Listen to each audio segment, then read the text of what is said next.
Olá pessoal, um bom dia, uma boa tarde, uma boa noite, né? Vocês aí que estão assistindo este vídeo. Para quem não me conhece, meu nome é Rodolfo Franco, sou professor universitário, sou advogado criminalista e hoje a gente vai falar de direito penal, né? Aquelas matérias que podem mais cair na OAB de vocês, primeira fase, né? Então hoje o FB, juntamente com o Intelligence, me chamou para que a gente possa comentar as questões que já foram enviadas para vocês, né, as 5 questões relacionadas de direito penal. Se vocês já tiverem as analisado, vocês podem perceber que elas tratam de diversos temas relacionados ao âmbito penal. E esses temas foram deliberadamente escolhidos até para que a gente possa conseguir fazer uma revisão de direito penal, bem como eu possa comentar algumas atualizações que vieram da Lei 13.964 de 2019, ok?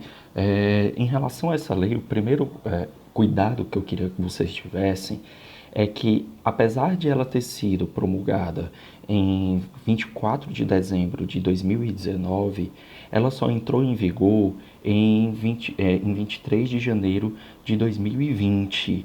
Então, é um primeiro cuidado que eu queria que vocês tivessem no tocante à entrada em vigor dessa lei. E daqui a pouco eu vou explicar o porquê que eu quero fazer isso, tá bom? Então, para que a gente possa já ganhar tempo, né, e a gente vai logo começar a comentar as questões, tá bom?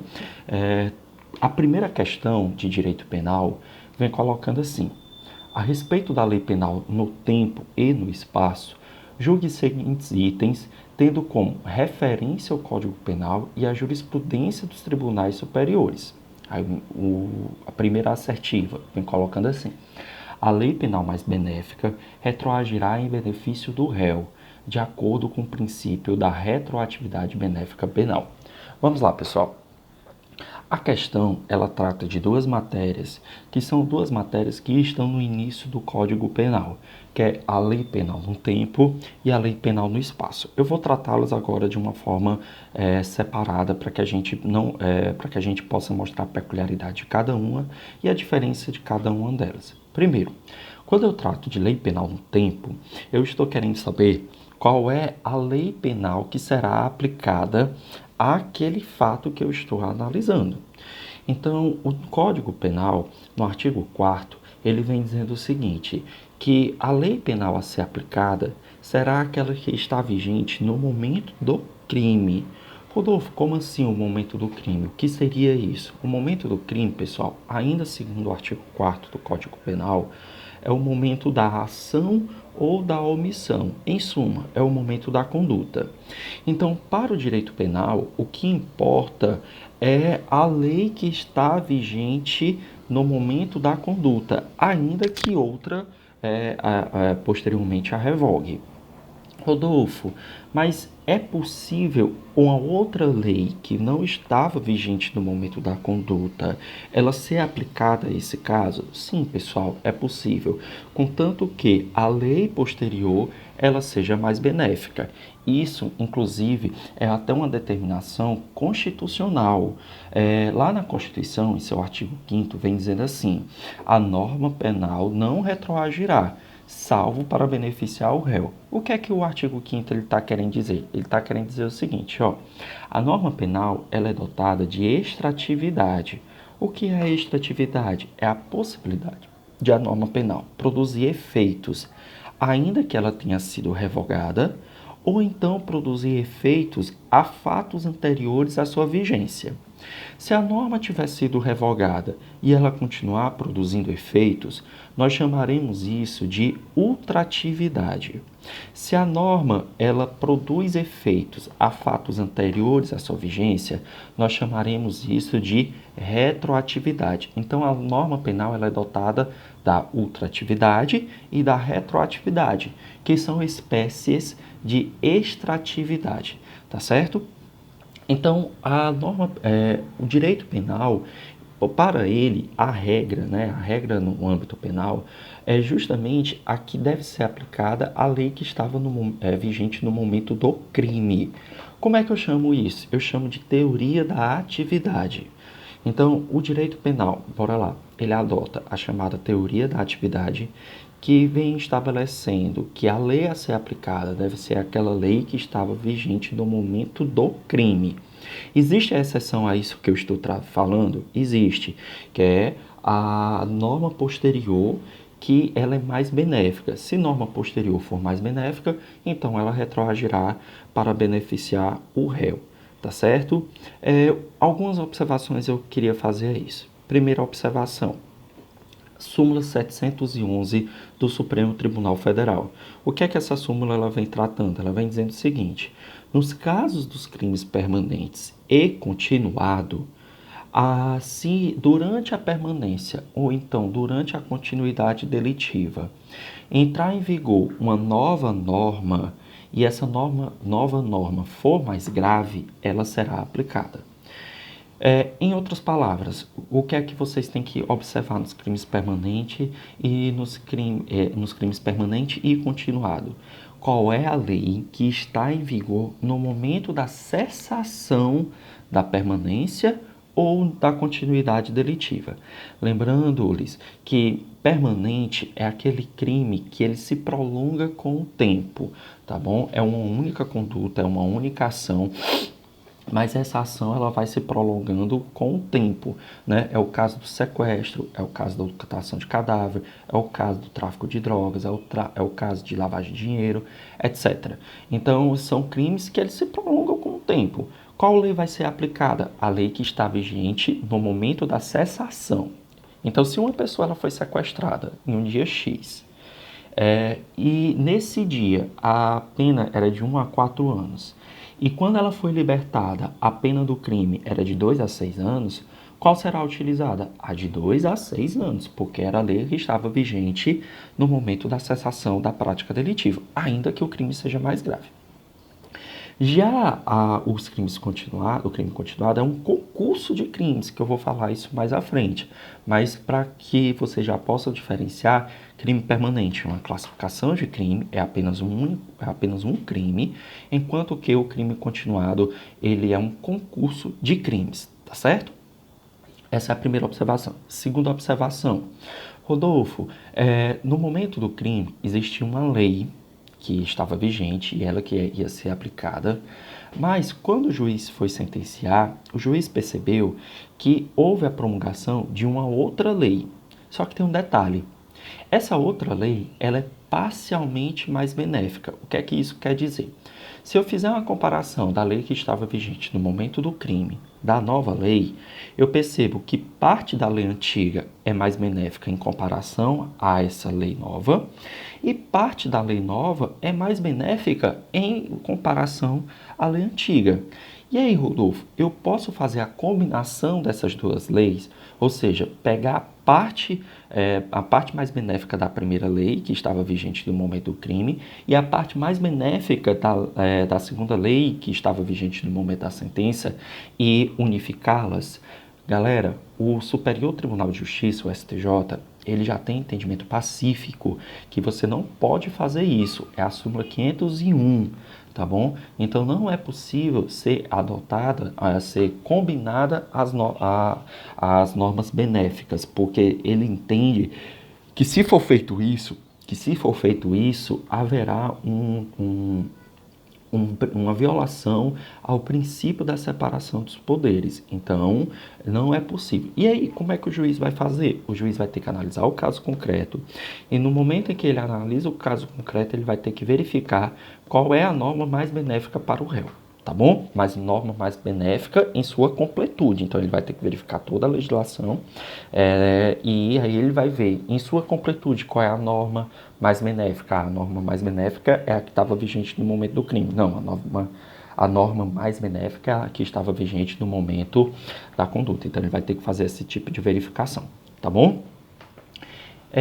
Em relação ao lugar do crime. Em relação ao lugar do crime, a gente tem que ir lá para o artigo 6º do Código Penal. O artigo 6º do Código Penal, ele vem nos trazendo a seguinte informação, que considera-se o lugar do crime onde foi praticada a ação ou a omissão ou onde o resultado foi praticado. O que é que ele está querendo dizer? Que diferente diferente da lei penal no tempo, que só leva em consideração o momento do crime, ou seja, só leva em consideração o momento da conduta, aqui no lugar do crime leva-se em consideração tanto o momento da conduta como também o momento do resultado. E aí a gente já muda até a teoria. Lembre-se, pessoal, a teoria que eu disse que o Código Penal adota em relação ao tempo, né, ao tempo do crime, é a teoria da atividade. Por que é a atividade? Porque considera o momento da ação ou da omissão, o momento da conduta. Já a teoria que é utilizada no lugar do crime se chama teoria da ubiquidade ou teoria mista, tá bom? Porque leva em consideração tanto o momento da ação ou da omissão, como também se leva em consideração o resultado. Por que o Código Penal ele faz isso? Para evitar lacunas. Porque, vejam, eu tenho que saber se o crime ele foi praticado ou não no país. Então, como é que eu vou saber isso? Basta que apenas a conduta ou o resultado tenha sido praticado dentro do território brasileiro. Se uma dessas duas coisas foi praticada no Brasil, então eu estou diante do que a gente chama de territorialidade, tá bom? A territorialidade é justamente quando um crime foi praticado no Brasil. Quando é que o crime foi praticado no Brasil? Quando ou a conduta ou o resultado foram praticados dentro do território brasileiro. Agora, uma observação, e essa observação ela está colocada no artigo 5º do Código Penal. O artigo 5º vem dizendo assim, que existe a possibilidade de extensão territorial. Quando é que eu vou ter a possibilidade de extensão territorial? Nas hipóteses em que houver embarcação pública ou privada a serviço do governo brasileiro, tá bom? Embarcação ou aeronave pública ou então a serviço do governo brasileiro em qualquer lugar do mundo. Então, por exemplo, se acontece um crime no avião presidencial e o avião presidencial está estacionado na China, então o crime ele ocorreu, na verdade, no Brasil, porque o que ocorre dentro do avião presidencial é o território brasileiro, é a extensão do território brasileiro. Então, esse cuidado vocês têm que ter. Rodolfo, e se for embarcação privada que não está a serviço do governo brasileiro? Aí vocês vão ter que verificar onde é que essa embarcação privada ela está. Se ela estiver em território brasileiro, então, naturalmente, será o Brasil.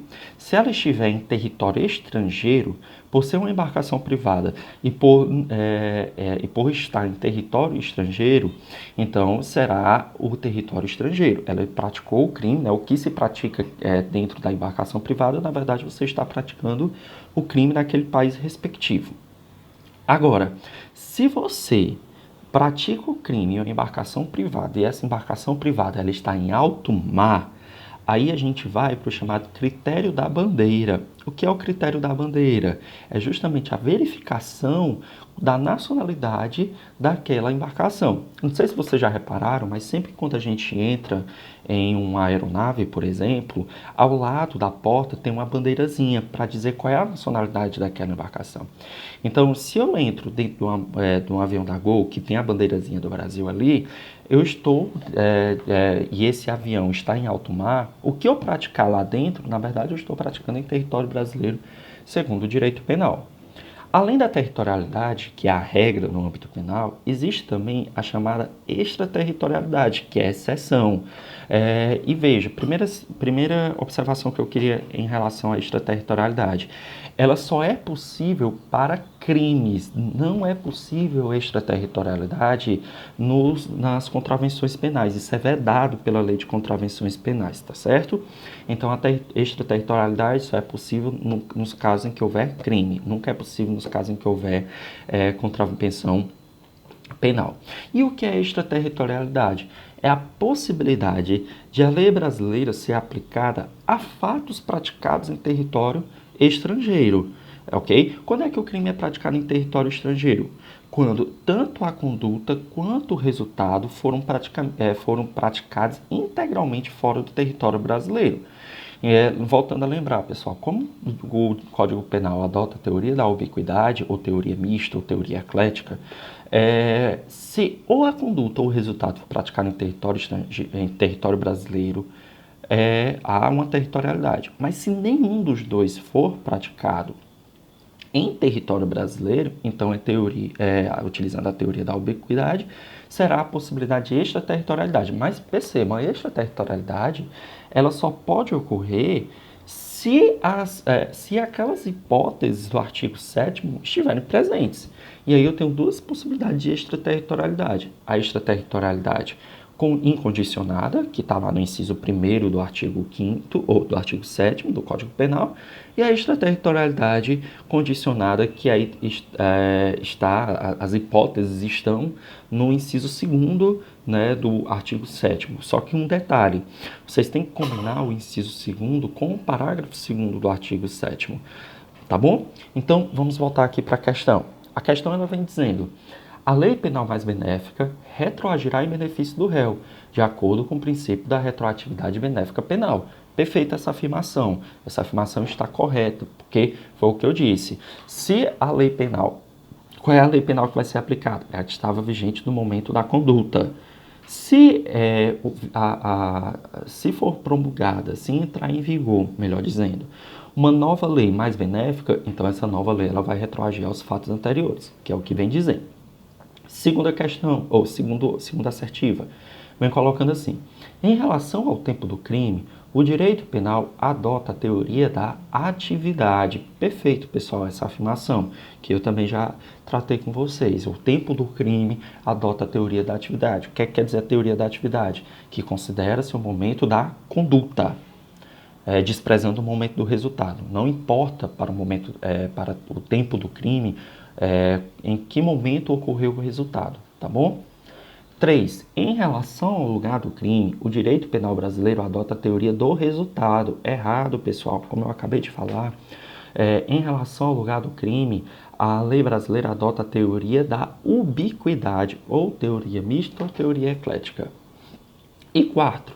A lei penal mais benéfica aplica-se ao crime continuado ou ao crime permanente, ainda que ocorra superveniência de lei penal mais gravosa ao longo da atividade delitiva. Falsa, pessoal, porque se ocorrer uma lei mais gravosa, né, se tiver uma lei mais gravosa ao longo da atividade delitiva, então essa lei mais gravosa ela será utilizada. Súmula 711 do Supremo Tribunal Federal. Então, o item correto é o item A, tá bom? Então, vamos agora para a segunda questão. A segunda questão, ela trata de caminho do crime. E aí, vamos ler vamos ler aqui a questão, tá certo? Para que a gente possa falar sobre a teoria do crime. Vem dizendo assim: no que concerne ao crime, à tentativa, à desistência voluntária, aos arrependimentos eficaz e posterior e à teoria do tipo, assinale a opção correta. Então percebam, pessoal, que essa questão ela trata de uma situação em que eu estou tratando de fato típico, como também eu estou tratando de intercrimes, que é o caminho do crime, né? Lembre-se que o crime ele tem 3 elementos que são obrigatórios à sua presença. Quais são esses 3 elementos?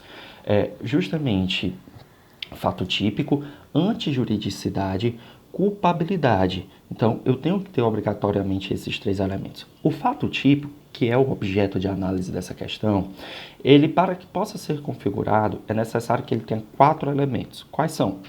Conduta, que pode ser dolosa ou culposa, omissiva ou comissiva, resultado, nexo de causalidade entre a conduta e o resultado, e a tipicidade, ou seja, aquela conduta tem que estar tipificada como um crime.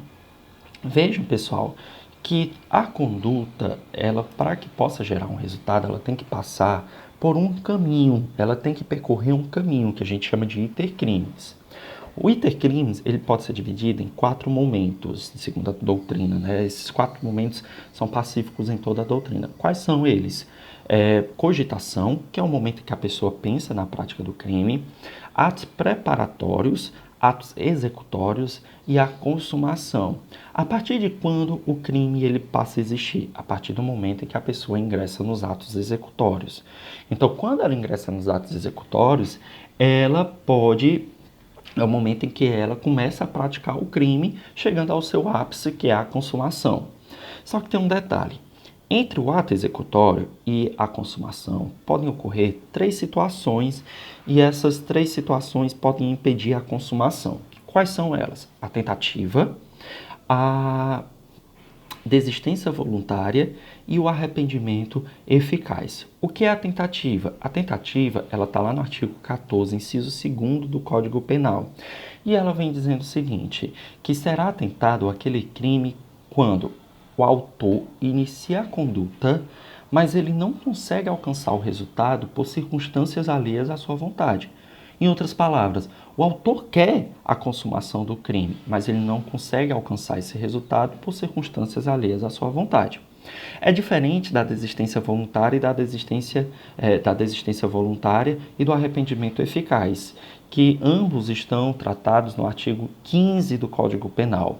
Lá no artigo 15, ele vem dizendo o seguinte, que haverá desistência voluntária e o arrependimento eficaz, né, quando há uma modificação da finalidade do autor, e aí ele responde apenas pelos atos já praticados. Então, dando um exemplo para vocês, eu dou um tiro em uma pessoa, tá certo? Eu até iniciei querendo matá-la, só que aí eu tenho a possibilidade de dar continuidade, eu tenho a possibilidade de descarregar o restante da arma nessa pessoa, só que eu desisto, eu não quero mais matá-lo, eu paro onde eu fiquei, ali.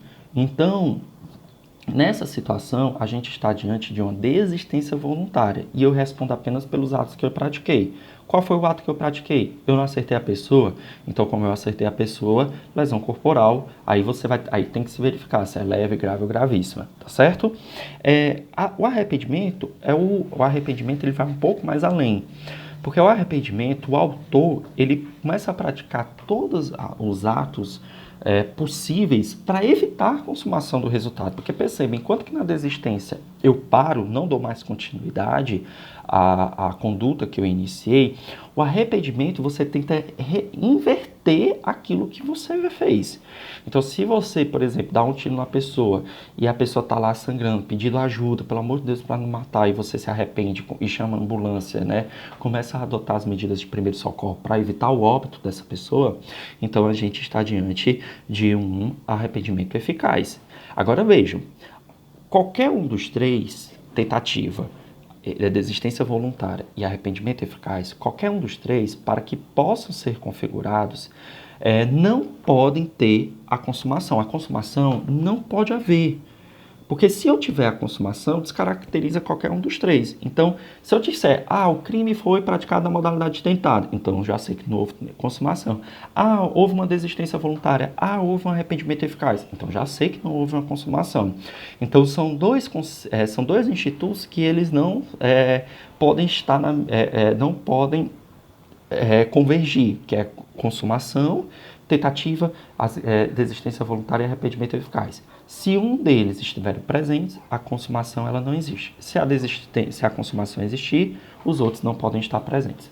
Tá certo?